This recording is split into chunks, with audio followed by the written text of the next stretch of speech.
بسم اللہ الرحمن الرحیم نحمدہ ونصلی علی رسولہ الکریم اما بعد فاعوذ باللہ من الشیطان الرجیم بسم اللہ الرحمن الرحیم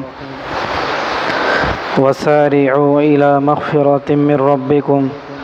وجنۃ عرضها السماوات والارض اعدت للمتقین صدق اللہ العظیم۔ درود شریف پڑھ لیجیے۔ اللہم صل علی سیدنا محمد وعلی آلہ سیدنا محمد۔ بزرگان محترم، اللہ رب العزت نے ہمیں بہت ساری نعمتیں عطا فرمائی، اور اللہ رب العزت بار بار ایسے موقع یک کے بعد دیگر عطا فرماتے رہتے ہیں کہ جن کے حصول کے بعد بندے کا کسی بھی ذریعے سے اللہ سے تعلق مضبوط ہو جائے۔ ایک تو ہے کہ مسلمان کا تعلق اللہ سے ویسے بھی ہے کلمے کی بنیاد پر، لیکن جس تعلق کے اندر کمی ہے تو اللہ تبارک و تعالی چاہتے ہیں کہ وہ تعلق مضبوط ہو جائے۔ اب دیکھیے، جیسے کہ اللہ رب العزت نے ہمیں یہ مبارک مہینہ عطا فرمایا، تو آج کے درس کے اندر مختصر وقت میں انشاءاللہ مختصر بات عرض کرنا مقصود ہے، لیکن پہلی بات جو ہے وہ تمہیدی بات، اس کو ذرا سمجھے گا کہ رمضان کا مہینہ اس سال میں ایک مرتبہ ہے، اس میں روزے بھی ہے جو فرض ہے، حج آتا ہے سال میں ایک مرتبہ ہے، زکوٰۃ دینی ہے سال میں ایک مرتبہ ہے، حتیٰ کہ اگر آپ مزید دیگر عباداتوں کی طرف چلیں تو سب سے اہم ترین عبادت وہ ہے نماز، اور وہ نماز پورے سال پوری زندگی ہے، اور دن میں 5 مرتبہ تو فرض ہے ہی۔ لیکن اللہ رب العزت نے ان ساری عبادتوں کے باوجود ان عبادتوں کے بارے میں یہ نہیں فرمایا کہ یہ عبادت یا فلاں عبادت جو بھی عبادت ہے اس میں بندوں کے ساتھ شریک ہوں۔ مطلب یہ ہے کہ روزہ بندہ رکھتا ہے تو اللہ رب العزت تو روزہ نہیں رکھتے نا، کوئی بندہ نماز پڑھتا ہے تو اللہ کی ذات تو نماز نہیں پڑھتی، لیکن واحد ایک ایسا عمل ہے جس کو اللہ رب العزت نے اپنی ذات کے ساتھ جوڑ دیا ہے، وہ ہے کہ جب بندہ رسول اللہ صلی اللہ علیہ وسلم پر درود پڑھتا ہے، درود شریف پڑھتا ہے، تو علماء فرماتے ہیں کہ یہ واحد ایسا عمل ہے کہ یہ 100% قبولیت والا عمل ہے۔ اس کی دلیل کیا ہے؟ اللہ نے قرآن میں فرمایا ان اللہ وملائکتہ یصلون علی النبی، کہ بے شک اللہ اس کے فرشتے رسول اللہ صلی اللہ علیہ وسلم پر درود و سلام بھیج رہے ہیں۔ تو علماء نے لکھا یہ اس بات کی علامت ہے کہ جو کام اللہ رب العزت کر رہے ہیں وہ بندے بھی کریں گے تو وہ یقیناً قبولیت کا ذریعہ ہے انشاءاللہ۔ یہ تھی تمہیدی بات۔ اب آئیے اصل بات کی طرف۔ ہم مسجد میں آتے ہیں، اور مسجد میں آنے کے بعد الحمدللہ اللہ کے فضل سے، اللہ کی توفیق سے ہم مسجد میں آنے کی دعا پڑھتے ہیں، اللہم افتح لی ابواب رحمتک۔ یہ ہے مسجد میں داخل ہونے کی دعا۔ پھر ایک ہے دوسری دعا، جب ہم مسجد سے باہر نکلتے ہیں، اللہم انی اسألک من فضلک، یہ دوسری دعا۔ چونکہ بعض اعمال ایسے ہوتے ہیں جب انسان اسے کرتا رہتا ہے تو وہ روٹین کا حصہ بن جاتے ہیں، اور انسان اپنی زبان سے تو ادا کر لیتا ہے لیکن اس کا استحضار نہیں ہوتا کہ یہ حقیقت میں کتنی بڑی دعا ہے اور کتنی جامع دعا ہے، اور اس پر اللہ ہمیں دے کیا رہے ہیں۔ علماء نے لکھا ہے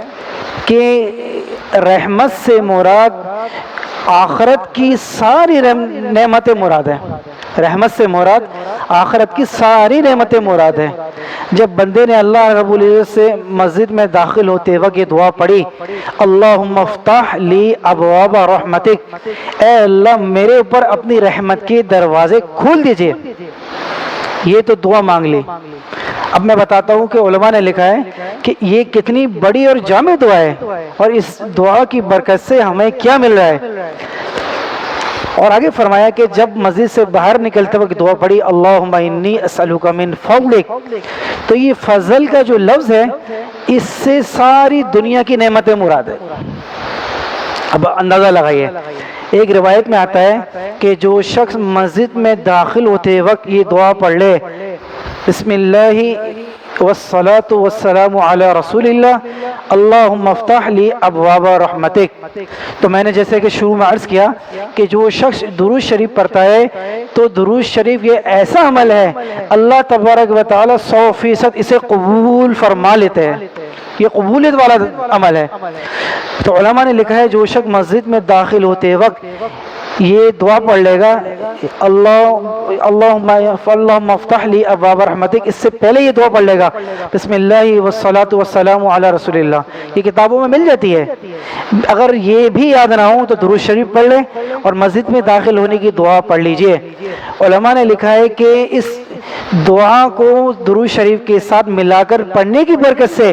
اللہ تبارک و تعالی مسجد میں داخل ہونے کے بعد اس بندے کو اپنا تعلق نصیب فرما دے گے اور ہر عبادت کو قبولیت کا درجہ عطا فرماتے گئے، چاہے وہ قرآن کی تلاوت ہو، چاہے وہ ذکر ہو، چاہے وہ نفل ہو. گویا کہ درود شریف چونکہ قبولیت والا عمل ہے، جب وہ اس دعا کے ساتھ جڑ گیا تو اللہ کے ہاں اس بندے کے اوپر رحمت کا نزول شروع ہو گیا. تو یہ ہے مسجد میں داخل ہونے کی برکت اس دعا کی. اور فرمایا کہ جب بندہ مسجد سے باہر نکلے تو باہر نکلتے وقت بھی یہ دعا پڑھ لے بسم اللہ والصلاة والسلام علی رسول اللہ اللہم انی اسألک من فضلک. فرمایا کہ فضل سے مراد گویا کہ بندہ یہ اللہ سے دعا مانگ رہا ہے اے اللہ میں اب مسجد سے باہر نکل رہا ہوں، مجھے میرے معاش کی ضرورت بھی ہے، میرے بیوی بچے بھی ہے، میرے دیگر دنیاوی معاملات بھی ہے، اے اللہ آپ سے میں درود شریف کی برکت سے یہ دعا مانگتا ہوں کہ مسجد سے باہر نکلنے کے بعد میرے دنیا کے سارے معاملات کو حل فرما دیں. تو علماء نے لکھا ہے چونکہ اللہ کی رحمت سے یہ بات بعید ہے کہ اللہ تبارک و تعالی درود شریف جیسے عمل کو قبول فرما لے اور بندے کے حق میں یہ دعا قبول نہ فرمائے، ایسا ہو نہیں سکتا. تو جو شخص مسجد سے باہر نکلنے کے بعد یہ دعا پڑھ لے گا بسم اللہ والصلاة والسلام علی رسول اللہ اللہم انی اسألک من فضلک، تو یقیناً 100% یہ پکی ٹھکی بات ہے انشاءاللہ کہ اللہ تبارک و تعالی اس کی دنیا کے سارے معاملات کو اپنے فضل سے حل فرما دیں گے. تو سوچئے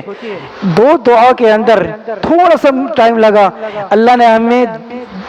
دین کی ساری نعمتیں عطا فرما دی اور دنیا کی ساری نعمتیں عطا فرما دی، اور انتہائی خوش قسمت ہے وہ شخص جس کو دنیا کی نعمتیں بھی مل گئی اور آخرت کی نعمتیں مل گئی. تو میرے محترم آج کی درس کا صرف مقصد یہی ہے کہ جیسے کہ ہم مسجد میں الحمدللہ ویسے بھی آتے ہیں اور رمضان المبارک مہینے میں ہمارا آنا اور زیادہ ہوتا ہے، کیا ہی اچھا ہو کہ ہم جب مسجد میں داخل ہو تو ہم اس دعا کا اہتمام کرنے والے ہوں درود شریف پڑھنے کے ساتھ، اور جب مسجد سے باہر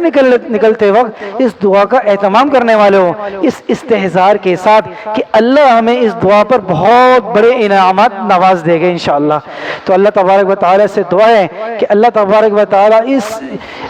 دعا کی برکت سے ہماری دنیا کے اور آخرت کے سارے مسائل کو اپنے غیب سے عافیت کے ساتھ حل فرما دے. اللہ تعالی ہمیں عمل کرنے کی توفیق نصیب فرمائے. وآخر دعوانا ان الحمدللہ رب العالمین.